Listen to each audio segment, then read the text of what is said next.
Hello my dear friend, this is Anshuman Dixit, your financial consultant. आज मैं आपके लिए एक बहुत इंपॉर्टेंट टॉपिक लेके आया हूँ। आज हम बात करने जा रहे हैं पर्सनल फाइनेंस के ऊपर। फाइनेंशियल प्लानिंग कैसे करना है, कौन से इंस्ट्रूमेंट सबसे इम्पॉर्टेंट होते हैं, कैसे हम अपनी लाइफ में बहुत मिनिमम इन्वेस्ट करके, बहुत मिनिमम मंथली सेविंग करके एक एक्स्ट्रा ऑर्डिनरी वेल्थ क्रिएट कर सकते हैं। बिलीव मी, आज का टॉपिक बहुत इंपॉर्टेंट है। अगर आप पूरा वीडियो ध्यान से देखेंगे तो आपका लाइफ का ये सबसे इम्पॉर्टेंट फाइनेंशियल लेसन होने जा रहा है। तो उम्मीद है कि आप इसको बहुत ध्यान से देखेंगे, समझेंगे, नोट्स बनाएंगे और इसको अपनी लाइफ में इम्प्लीमेंट भी करेंगे। और वीडियो ख़त्म होने के बाद अगर आपको कोई प्रश्न है, आपका कोई सुझाव है तो कमेंट बॉक्स में मेंशन कर दीजिएगा और वीडियो को अपने दोस्तों के साथ, फ्रेंड्स, फैमिली मेम्बर के साथ शेयर करना और चैनल को सब्सक्राइब करना और वीडियो को लाइक करना बिल्कुल मत भूलिएगा। तो आइए शुरू करते हैं। सबसे पहले हम समझते हैं कि हमें सेविंग क्यों करनी चाहिए, सेविंग करना क्यों इम्पोर्टेंट है। इंपॉर्टेंस ऑफ सेविंग के बारे में बात करते हैं। तो दोस्तों, सेविंग हमारी फैमिली को फाइनेंशियल सेफ्टी प्रोवाइड करती है, फाइनेंशियल सिक्योरिटी प्रोवाइड करती है। दोस्तों, हम अपने लाइफ के डिफरेंट गोल्स को, टारगेट्स को पूरा करने के लिए सेविंग करते हैं। फॉर एग्जांपल, हमें एक घर खरीदना है, हमें फॉरेन टूर पे जाना है, हमें एक स्पोर्ट्स बाइक खरीदनी है, एक हमारी ड्रीम कार है। इस तरह के कुछ हमारे गोल्स होते हैं, शॉर्ट टर्म, मीडियम टर्म और लॉन्ग टर्म।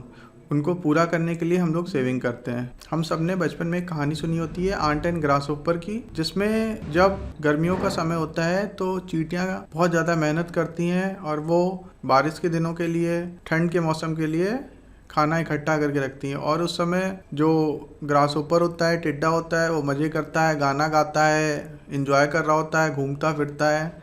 और चींटियां बार बार उसको कहती हैं कि नहीं, तुम्हें भी अपने आने वाले बुरे दिनों के लिए कुछ सेविंग करनी चाहिए, कुछ इकट्ठा करना चाहिए, अभी से भोजन इकट्ठा करके रखना चाहिए। लेकिन वो उनकी बात को निगलेक्ट कर देता है, अनदेखा कर देता है और उनको वो मूर्ख समझता है। और वाकई में जब वो बारिश के दिन, वो उसके बाद भयानक ठंडी के दिन आते हैं और उसके पास कुछ भी खाने को नहीं होता है और वो चींटियों के पास जाता है, देखता है कि वो आराम से अपने जमा किए हुए भोजन से सरवाइव कर रही होती हैं और उसको उस समय वो वहाँ से भगा देती हैं, जिसके बाद उसकी लाइफ भूखे मर के ख़त्म हो जाती है। दोस्तों, हमें ये स्टोरी बचपन में इसीलिए पढ़ाई जाती है कि हम सेविंग और इन्वेस्टिंग के सबसे बड़े महत्व को ज़रूर समझें। दोस्तों, हम सबको पता है कि बूंद बूंद से सागर भरता है, तो इसलिए हमें छोटी से छोटी इन्वेस्टमेंट अमाउंट को नेग्लेक्ट नहीं करना चाहिए, सेविंग्स को छोटा कभी नहीं समझना चाहिए। डिसिप्लिन से अगर आप छोटे अमाउंट को भी लंबे समय तक इन्वेस्ट करते हैं तो आगे चल के एक बहुत बड़ा कॉर्पस क्रिएट कर देता है, जो कि हम आगे वाले स्लाइड्स में समझेंगे।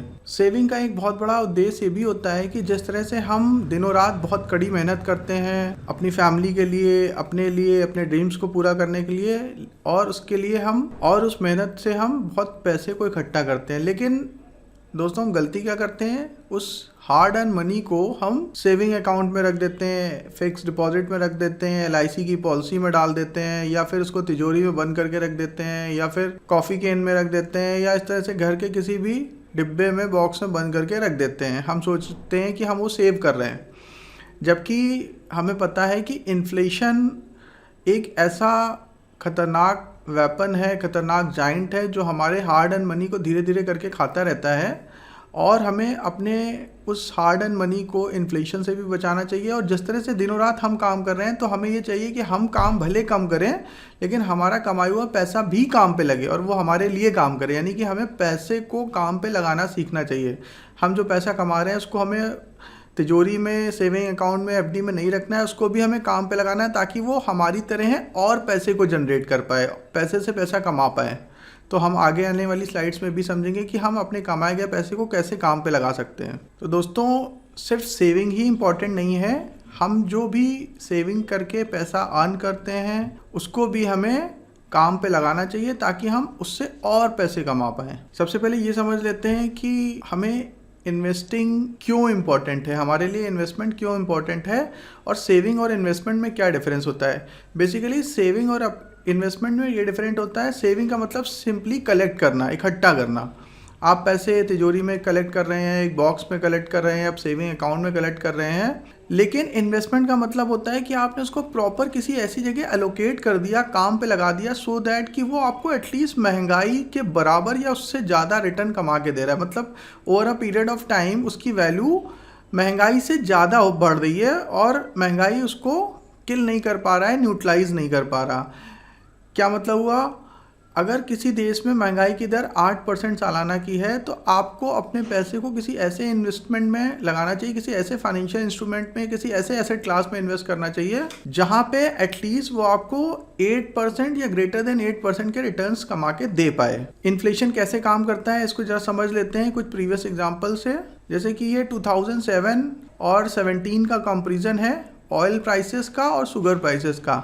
पेट्रोल का रेट 2007 में 43 रुपीज़ पर लीटर था और 2017 में ये 70 रुपीज़ हो गया था, और अभी 2020-21 में इसका रेट बढ़ के 80, 90 और कहीं कहीं पे तो 100 को क्रॉस कर गया है। तो आप सोचिए कि 2007 में जहाँ पे पेट्रोल हमें 1 लीटर 43 रुपीज़ का मिल रहा था, अभी वो अप्रॉक्स 100 रुपीज़ पर लीटर मिल रहा है, यानी कि 60% से उसके प्राइस बढ़ चुके हैं। शुगर जहाँ पे हमें 14 रुपीज़ पर केजी मिलती थी 2007 में, जो कि आज की तारीख में लगभग 40-50 रुपये पर केजी मिल रही है। तो इसका मतलब ये भी कई गुना मल्टीप्लाई हो चुका है इसका प्राइस भी। तो क्या अगर हमने उस समय 14 रुपीज़ अपने तिजोरी में रख दिए होते तो उनकी वैल्यू आज 40 रुपये हो पाती? बिल्कुल नहीं हो पाती। इवन जो 14 रुपये आपने उस समय रखे होंगे तिजोरी में, तो उससे आप उस समय तो 1 किलो शुगर खरीद पा रहे थे, लेकिन इस समय शायद आपको वो 250 ग्राम शुगर ही मिलेगी उतने पैसे में, यानी कि आपकी वैल्यू लगभग 60-70% कम हो गई है उस पैसे की। तो अगर आप इस वैल्यू को घटने से बचाना चाहते हैं तो इसके लिए आपको इन्वेस्टमेंट बहुत इंपॉर्टेंट है। आपको कहीं ना कहीं पैसे को इन्वेस्ट करना चाहिए किसी अच्छे फाइनेंशियल इंस्ट्रूमेंट में या किसी अच्छे एसेट क्लास में, जहाँ पे एटलीस्ट आपको इन्फ्लेशन से ज़्यादा रिटर्न मिल सके। तो वो कौन कौन सी जगह हो सकती हैं जहाँ पे हमें इन्फ्लेशन एडजस्टेड रिटर्न मिल सकते हैं? तो एक तरीका है कि हम रियल एस्टेट में इन्वेस्ट कर दें, प्रॉपर्टी खरीद लें, फ्लैट खरीद लें, प्लॉट खरीद लें, एग्रीकल्चर लैंड खरीद लें। इस तरह की इन्वेस्टमेंट कर सकते हैं प्रॉपर्टी से रिलेटेड, जहाँ पे जनरली ये माना जाता है कि आपको एटलीस्ट इन्फ्लेशन एडजस्टेड रिटर्न्स मिल जाते हैं। दूसरा एक बहुत अच्छा ऑप्शन होता है इक्विटी मार्केट में, म्यूचुअल फंड्स में, शेयर्स में, स्टॉक्स में इन्वेस्ट कर दें। तीसरा ऑप्शन होता है कि फिक्स्ड इनकम इंस्ट्रूमेंट में इन्वेस्ट कर दें, जहां पे आपको एटलीस्ट इन्फ्लेशन से बराबर या उससे थोड़ा ज़्यादा रिटर्न मिल पाए। और गोल्ड को भी एक बेस्ट हेज अगेन इन्फ्लेशन माना जाता है, यानी कि गोल्ड ये माना जाता है कि लंबे समय में एटलीस्ट आपको इन्फ्लेशन के बराबर रिटर्न तो प्रोवाइड कर ही देता है। बहुत ज़्यादा रिटर्न नहीं देगा आपको, लेकिन एटलीस्ट आपको इन्फ्लेशन एडजस्टेड रिटर्न दे देगा। अब सबसे बड़ी क्वेश्चन ये आती है कि हम इन 4-5 ऑप्शंस में से कहाँ पे इन्वेस्ट करें, हमारे लिए कौन सा ऑप्शन सबसे बेस्ट है। तो वो डिपेंड करता है हमारे रिस्क एपेटाइट पे, हमारे इन्वेस्टमेंट टेन्योर पे। पहली चीज़ कि हम कितना रिस्क ले सकते हैं। अगर हमारी रिस्क टेकिंग कैपेसिटी बिल्कुल नहीं है और इन्वेस्टर की एज अबव 60 ईयर हो चुकी है, वो रिटायर हो चुका है, तो जनरली ये एडवाइस दी जाती है कि वो अपने पैसे को फिक्स्ड इनकम इंस्ट्रूमेंट्स में रखे जहाँ पे उसको गारंटेड रिटर्न्स मिले। दूसरी चीज़ ये कि अगर अभी आपकी एज कम है, आपके पास समय ज़्यादा है, आप अभी अर्निंग स्टार्ट कर रहे हैं और आपको रिटायरमेंट तक एक बड़ा कॉर्पस क्रिएट करना है, तो उसके लिए equity market, equity mutual funds, shares ये एक बेस्ट ऑप्शन हो सकते हैं। गोल्ड में भी आप अपने टोटल पोर्टफोलियो का अप्रॉक्स 10% रख सकते हैं, और इसको फिजिकल गोल्ड की जगह आपको सॉवरेन गोल्ड बॉन्ड के थ्रू इन्वेस्ट करना चाहिए। सॉवरेन गोल्ड बॉन्ड क्या होता है और गोल्ड में कैसे इन्वेस्ट करते हैं, इसके लिए मैं आपको एक सेपरेट वीडियो में एक्सप्लेन करूंगा। रियल एस्टेट जनरली बहुत हाई टोकन साइज इन्वेस्टमेंट होता है। अगर आप एक अच्छा रियल एस्टेट इन्वेस्टमेंट करना चाहते हैं तो उसके लिए 25-50 लाख से लेके कई करोड़ तक का होता है, और इसमें सबसे बड़ी प्रॉब्लम ये होती है कि लिक्विडिटी इशू होता है। अगर आपको कभी भी पैसे की ज़रूरत पड़ी और आपको उस समय अपने रियल एस्टेट को बेचना चाहेंगे तो आपको ऑन द स्पॉट कोई बायर नहीं मिलेगा, और अगर किसी को ये पता चल जाएगा कि आपको नीड है, उस समय पैसे की नीड है, तो डेफिनेटली आपका जो मार्केट प्राइस है उससे कम आपको मिलने वाला है, क्योंकि उसको पता है कि इसको अर्जेंट पैसा चाहिए और ये कैसे भी अपनी प्रॉपर्टी जल्दी से जल्दी बेचना चाहता है, इस समय मुसीबत में है। तो इसलिए रियल एस्टेट इन्वेस्टमेंट उतना एफिशिएंट इन्वेस्टमेंट नहीं माना जाता है, क्योंकि इसमें इन्वेस्टेड अमाउंट बहुत बड़ा होता है और जनरली इसमें आप सारे अंडे एक ही टोकरी में रख रहे होते हैं। क्योंकि एक जो मिडिल क्लास या लोअर मिडिल क्लास फैमिली होती है उसके पास 25-50 लाख 1 करोड़ रुपए ही होते हैं ओवरऑल, और वो पैसे के पूरे अगर उसने कोई प्लॉट खरीद लिया या फ्लैट खरीद लिया या घर बनवा लिया तो सारे पैसे उसके वहीं इन्वेस्टमेंट हो जाता है, और उसको कभी भी वो ट्रेड नहीं कर पाता है और अपने इन्वेस्टमेंट का कोई बेहतर रिटर्न नहीं हासिल कर पाता है, उसको सिर्फ रेंटल इनकम ही मिलती है। और रेंटल इनकम भी माना जाता है कि इन्वेस्टेड अमाउंट का 4-5% ही होती है। तो ये एक अच्छा इन्वेस्टमेंट एवेन्यू अब नहीं रहा है। फिर भी अगर बहुत सारे लोग रियल एस्टेट के फेवर में कोई एग्जांपल देना चाहते हैं, और इसके ऊपर भी हम एक सेपरेट वीडियो में डिटेल में बात करेंगे कि क्यों रियल एस्टेट इक्विटी के कंपैरिजन में अब उतना अट्रैक्टिव नहीं रहा है। जिसने 2012 तक इन्वेस्टमेंट किए थे, 12 के पहले इन्वेस्टमेंट किए थे, उसके लिए तो रियल एस्टेट ने ठीक ठाक रिटर्न क्रिएट करके दिए हैं, लेकिन 2012 के बाद से लेके अभी तक रियल एस्टेट उतना अच्छा परफॉर्म नहीं कर रहा। और डीमोनेटाइजेशन के बाद से तो रियल एस्टेट में रेट और कम हो गए, और जो बड़े टिकट साइज़ के प्लॉट, कोठियाँ, घर थे, उसमें तो रेट 40-50% नीचे आ चुके हैं। तो इसके बारे में हम लोग डिटेल में आने वाले वीडियो में बात करेंगे। तो दोस्तों, अब हमारे पास कन्फ्यूज़न ये है कि हम आखिर किस एसेट क्लास में इन्वेस्ट करें। तो no doubt equity investment, equity mutual funds आपको लंबे समय में काफ़ी अच्छे रिटर्न्स बना के देते हैं, लेकिन आपका सारा पैसा सिर्फ इक्विटी में नहीं होना चाहिए। आपको प्रॉपर असेट एलोकेशन स्ट्रेटजी का फॉलो करना चाहिए। असेट एलोकेशन स्ट्रेटजी क्या होती है? असेट एलोकेशन स्ट्रेटजी का मतलब ये कि मान लीजिए आपने 10% गोल्ड में रख दिया अपना इन्वेस्टेड अमाउंट, 50% आपने इक्विटी में रख दिया, 30% आपने डेट फंड्स और फिक्स इनकम में लगा दिया, और 20% आपने प्रॉपर्टीज या रियल एस्टेट में इन्वेस्ट कर दिया। तो ये एक प्रॉपर एसेट एलोकेशन हो गया। ऑल्दो 20% आप प्रॉपर्टी में कैसे इन्वेस्ट करेंगे, ये क्वेश्चन मार्क है। तो इसकी जगह हम लोग कुछ और दूसरे एसेट क्लास और या फिर इन्हीं 3-4 एसेट क्लास में से फंड को रीएलोकेट कर देते हैं। तो इस तरह से हम ये कर सकते हैं। एक चीज़ हमें और समझनी पड़ेगी कि over a long period of time एक सिंगल एसेट क्लास हमेशा सबसे बेस्ट परफॉर्म नहीं करती है। हर एक एसेट क्लास का एक टाइम होता है जिस टाइम पीरियड में वो अच्छा परफॉर्म करती है, और दूसरी एसेट क्लास उस समय अंडर परफॉर्म कर रही होती है, और वो particular asset class over perform कर रही होती है। जैसे अभी आपने देखा होगा कोविड के समय गोल्ड ने सबसे अच्छा रिटर्न दिया था और इक्विटी ने सबसे खराब परफॉर्म किया था।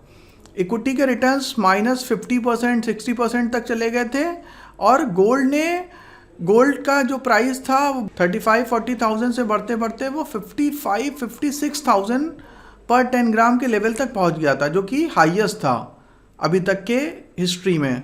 तो इस तरह से ये पता चलता है कि एक सर्टेन पीरियड ऑफ टाइम पे कोई एक एसेट क्लास बहुत अच्छा परफॉर्म करती है। तो सबसे आइडियल सिचुएशन ये होती है कि हमें अपने सारे अंडों को अलग अलग टोकरी में रखना चाहिए, यानी कि do not put your all eggs into one basket. हमें अपने पोर्टफोलियो को डाइवर्सिफाई करना चाहिए। हमारे पास थोड़ा रियल एस्टेट होना चाहिए, थोड़ा इक्विटी होना चाहिए, थोड़ा डेट होना चाहिए, थोड़ा गोल्ड होना चाहिए, थोड़ा कैश होना चाहिए।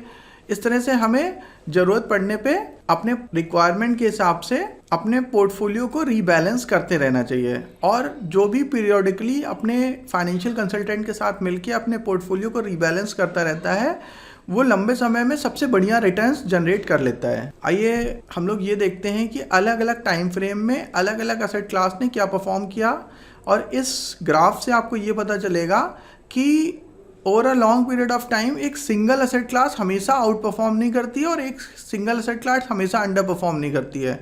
कभी किसी का समय आता है, कभी किसी का समय आता है। जैसे एग्जाम्पल के तौर पे ये 6 साल का डेटा लिया गया है 2012 से 2017 के बीच का, जिसमें ग्रीन बार रिप्रेजेंट कर रहा है इक्विटी को, ऑरेंज बार रिप्रेजेंट कर रहा है डेट को, ब्लू बार रिप्रेजेंट कर रहा है गोल्ड को, और पर्पल ब्लॉक रिप्रेजेंट कर रहा है कैश को। तो अगर आप 2012 का परफॉर्मेंस देखेंगे तो ये आप पाएंगे कि उस साल इक्विटी ने 25% के रिटर्न दिए थे, गोल्ड ने लगभग 19% के रिटर्न दिए थे, फिक्स डिपॉजिट में 9.5% का रिटर्न आया था, और कैश का रिटर्न यानी सेविंग अकाउंट का इंटरेस्ट मान लेते हैं 4% के आसपास चल रहा था। नेक्स्ट ईयर में गोल्ड निगेटिव 3-3.5% का रिटर्न, और इक्विटी का रिटर्न डेट से कम हो गया था। इक्विटी का रिटर्न 8.9% था और डेट का रिटर्न 9% था। गोल्ड का रिटर्न निगेटिव था और कैश ने 4% का ही रिटर्न दिया था। अगेन 2014 में इक्विटी ने आउट परफॉर्म किया, 30% का रिटर्न आया। डेट मार्केट ने लगभग 9.5-10% के रिटर्न दिए। गोल्ड ने फिर से अंडर परफॉर्म किया 3% से, और कैश ने वही 4% का अपना कांस्टेंट रिटर्न डिलीवर किया। 2015 के साल में इक्विटी जो कि बहुत अच्छा परफॉर्म कर रहा था, उसने -5% के रिटर्न दे दिए। डेट लगभग 8.5-9% के रिटर्न, गोल्ड अगेन माइनस 5.5% का निगेटिव रिटर्न, और कैश ने लगभग 4% के रिटर्न डिलीवर किए। इक्विटी मार्केट थोड़ा सुधरा, 2% का रिटर्न पूरे कैलेंडर ईयर में। अगला डेट मार्केट ने लगभग 8.5% के रिटर्न डिलीवर किए, गोल्ड ने अगेन 12% के रिटर्न डिलीवर किए और कैश ने 4% के। फिर 2017 में इक्विटी ने आउट परफॉर्म किया, 27% के रिटर्न डिलीवर किए, डेट ने 7.5% के, गोल्ड ने 3.5% के और कैश ने 3.5% के रिटर्न दिए। तो आपने देखा होगा इस पूरे ग्राफ में अलग अलग टाइम पे अलग अलग एसेट क्लास ने आपको अच्छे रिटर्न्स दिए, लेकिन ऑन एन एवरेज अगर आप एवरेज निकालेंगे तो इक्विटी ही सबसे ज़्यादा आपको रिटर्न बना के देगा over a long period of time. अब ये समझ लेते हैं कि हमें म्यूचुअल फंड में के थ्रू इन्वेस्टमेंट क्यों करना चाहिए। अगर आप एक अच्छा घर बनवाना चाहते हैं तो आपको एक एक्सपर्ट यानी कि आर्किटेक्ट के पास जाना पड़ेगा उसका डिज़ाइन बनवाने के लिए। फिर वो अच्छी क्वालिटी के कंस्ट्रक्शन मटेरियल का इस्तेमाल करके, अपनी एक्सपर्टीज़ का इस्तेमाल करके आपके लिए एक बेहतर घर बनाएगा। उसी तरह से अगर आप अपने पैसे से और ज़्यादा पैसा कमाना चाहते हैं तो आपको एक्सपर्ट्स फंड मैनेजर की हेल्प लेनी चाहिए, जो कि म्यूचुअल फंड मैनेजर्स होते हैं। आप अपना मेहनत से कमाया हुआ पैसा उन फंड मैनेजर्स को देते हैं और वो अपनी एक्सपर्टीज़ का इस्तेमाल करके उसको मल्टीप्लाई करते हैं, उससे वेल्थ क्रिएट करते हैं, जिसकी एवज में म्यूचुअल फंड्स थोड़ी सी फीस चार्ज करते हैं और मैक्सिमम एडवांटेज उसके इन्वेस्टर्स को होता है। म्यूचुअल फंड से रिलेटेड अगर आपको कोई भी जानकारी चाहिए तो आप डिस्क्रिप्शन में दिए गए व्हाट्सएप लिंक पे क्लिक करके अपनी क्वेरीज सबमिट कर सकते हैं। हमारी टीम आपको रिवर्ट करेगी। मैं पर्सनली आपके पोर्टफोलियो को मैनेज करूँगा और आप म्यूचुअल फंड के through over a long period of time एक अच्छी वेल्थ क्रिएट कर सकते हैं। तो म्यूचुअल फंड में इन्वेस्टमेंट करने के लिए, अपनी फाइनेंशियल पोर्टफोलियो बनवाने के लिए आप डिस्क्रिप्शन में दिए गए व्हाट्सएप नंबर से संपर्क कर सकते हैं। म्यूचुअल फंड में इन्वेस्ट करने का एक बहुत अच्छा तरीका है, एक पैसिव इन्वेस्टमेंट मेथड है जिसको हम लोग कहते हैं एसआईपी इन्वेस्टमेंट। तो एसआईपी क्या होता है? एसआईपी बेसिकली इसका फुल फॉर्म होता है सिस्टमैटिक इन्वेस्टमेंट प्लान, जिसमें आप अपने पैसे को एक रिकरिंग डिपॉजिट की तरह इन्वेस्ट करते हैं। जिस तरह से आप बैंक में आरडी करते हैं जिसमें आप हर महीने एक सर्टेन फिक्स अमाउंट डिपॉजिट करते हैं, उस पर आपको एक सर्टेन इंटरेस्ट मिलता है। उसी तरह से एसआईपी में एक फिक्स अमाउंट एक पहले से निर्धारित डेट को आपके सेविंग अकाउंट से ऑटो डेबिट होता है और वो आपके पहले से निर्धारित फंड में क्रेडिट हो जाता है, आपको उसकी यूनिट्स अलॉट हो जाती हैं। उस पर्टिकुलर फंड को एक एक्सपर्ट फंड मैनेजर मैनेज कर रहा होता है और over a period of time आपको रुपी कॉस्ट एवरेजिंग का बेनिफिट मिलता है। रुपी कॉस्ट एवरेजिंग मतलब जब मार्केट नीचे जाती है तो आपको नंबर ऑफ़ यूनिट ज़्यादा मिलती है और जब मार्केट ऊपर जाती है तो आपकी number of unit come purchase होती हैं। तो ये सबसे बड़ा एडवांटेज है। यानी कि जब एक रिटेल इन्वेस्टर खुद अपने फंड को मैनेज करता है तो वो ग्रीडी हो जाता है। जब मार्केट महंगा होता है तो वो ज़्यादा खरीदता है और जब वो नीचे गिरता है तो वो घबरा के अपने माल को बेच देता है। जबकि एसआईपी में इसका उल्टा होता है। एसआईपी में आपके फेवर में काम हो रहा होता है। रुपी कॉस्ट एवरेजिंग में जब मार्केट नीचे गिरती है तो आपको ज़्यादा यूनिट परचेज हो रही होती हैं, क्योंकि उस समय यूनिट्स के रेट सस्ते हो जाते हैं और आप एक फिक्स अमाउंट लगाते हैं तो उसमें आपकी ज़्यादा यूनिट परचेज हो जाती हैं। और जब मार्केट एक्सपेंसिव हो जाता है तो आप क्योंकि पैसा उतना ही लगा रहे हैं तो इसलिए इस बार कम यूनिट परचेज होती हैं। तो यानी महंगे मार्केट में आपको कम यूनिट्स मिलती हैं और सस्ते मार्केट में आपको ज़्यादा यूनिट मिलती है। यानी कि आपका over a long period of time returns बहुत हेल्दी हो जाता है। पावर ऑफ कंपाउंडिंग का इसमें आपको एडवांटेज मिलता है। सर अल्बर्ट आइंस्टीन ने कहा था power of compounding is the 8th wonder of the universe, तो उसका आपको एडवांटेज मिलता है। Over a period of time आप इससे एक ट्रेमेंडस अमाउंट ऑफ वेल्थ क्रिएट कर सकते हैं। फॉर एग्जांपल अगर आप 1000 रुपये इन्वेस्ट करते हैं इक्विटी मार्केट में, इसमें 18% का सालाना रिटर्न बनता है और 30 साल तक कोई यही इन्वेस्टमेंट को जारी रखता है तो उसका ये कॉर्पस 1,43,00,000 के आसपास बन जाता है। तो यानी कि पावर ऑफ कंपाउंडिंग दुनिया का 8वें अजूबे की तरह काम करता है। एक बहुत छोटी रकम एक लंबे समय में एक बहुत हैंडसम अमाउंट क्रिएट कर देती है और हमें ये कंसिस्टेंट इन्वेस्टमेंट, एक डिसिप्लिन इन्वेस्टमेंट करने में बहुत हेल्प करता है। तो एसआईपी एक बहुत बेहतर टूल है म्यूचुअल फंड का, इक्विटी इन्वेस्टमेंट का, जिसके थ्रू आप सेविंग कर सकते हैं, इन्वेस्टमेंट कर सकते हैं और एक लंबे समय में अपने रिटायरमेंट को प्लान कर सकते हैं, अपने सारे गोल्स को प्लान कर सकते हैं, अपने बच्चों की हायर एजुकेशन को प्लान कर सकते हैं। इस तरह से अपने आप लाइफ के डिफरेंट गोल्स को एसआईपी के थ्रू प्लान करके और उनको अचीव भी कर सकते हैं। दोस्तों इस स्लाइड में हम ये समझते हैं कि हम अपने पैसे को डबल किस तरह से कर सकते हैं और रूल ऑफ 72 क्या होता है, कैसे काम करता है और हमें अपने पैसे को कैसे मल्टीप्लाई करना चाहिए। अगर आपका टारगेट ये है कि आप 6 साल में अपने इन्वेस्टेड अमाउंट को डबल करना चाहते हैं और आप ये जानना चाहते हैं कि मैं किस इंस्ट्रूमेंट में इन्वेस्ट करूं जहां पे मैं ये अपना टारगेट प्राप्त कर लूं, तो उसके लिए आपको रूल ऑफ 72 का हेल्प लेना पड़ेगा। इस रूल में करना क्या होता है, अगर आपको ये पता है कि आपको बैंक फिक्स डिपॉजिट में 6% का इंटरेस्ट मिल रहा है और आप ये जानना चाहते हैं कि कितने समय में मैं अगर 6% के इन्वेस्टमेंट रेट से इन्वेस्टेड रहूं तो मेरा पैसा डबल हो जाएगा, तो आपको करना है 72 डिवाइडेड बाय 6, आंसर आएगा 12।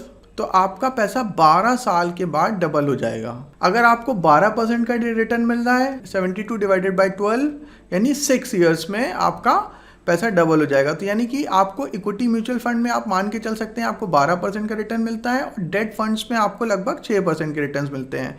और आज की तारीख में 2021 31 मार्च को मैं ये वीडियो शूट कर रहा हूँ। इस दिन HDFC बैंक का 1 साल का FD का रेट 4.5% चल रहा है मात्र। तो अगर मैं ये मानूं कि 4% के इन्वेस्टमेंट के हिसाब से मेरा पैसा कितने साल में डबल होने वाला है, तो उसके लिए मुझे 72 को 4 से डिवाइड करना पड़ेगा, आंसर आएगा 18 ईयर्स। तो 4% के हिसाब से 18 साल में मेरा पैसा डबल हो पाएगा, जो कि बहुत ख़राब रिटर्न है क्योंकि इन्फ्लेशन लगभग इंडिया में ऑन एन एवरेज 7-8% तो चलता ही रहता है। फूड इन्फ्लेशन 8% के आसपास रहता है और नॉर्मल इन्फ्लेशन भी अगर देखा जाए तो 6% तो रहता ही है।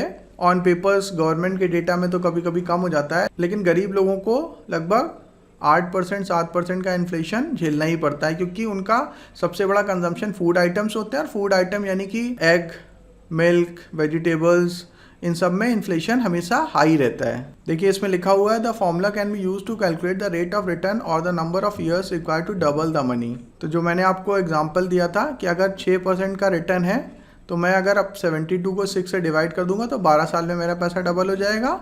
और अगर कोई 12% का रिटर्न कमा रहा है और वो निकालना चाहता है कितने साल में उसका पैसा डबल हो जाएगा, तो मैं 72 को 12 से डिवाइड कर दूंगा यानी कि 6 ईयर में मेरा पैसा डबल हो जाएगा। तो यानी कि अगर म्यूचुअल फंड SIP में मुझे 12% का रिटर्न मिलता है तो म्यूचुअल फंड में मेरा पैसा 6 साल में डबल होगा और FD में मेरा पैसा 12 साल में डबल होगा। ये डिफरेंस है फिक्स इनकम का और इक्विटी का।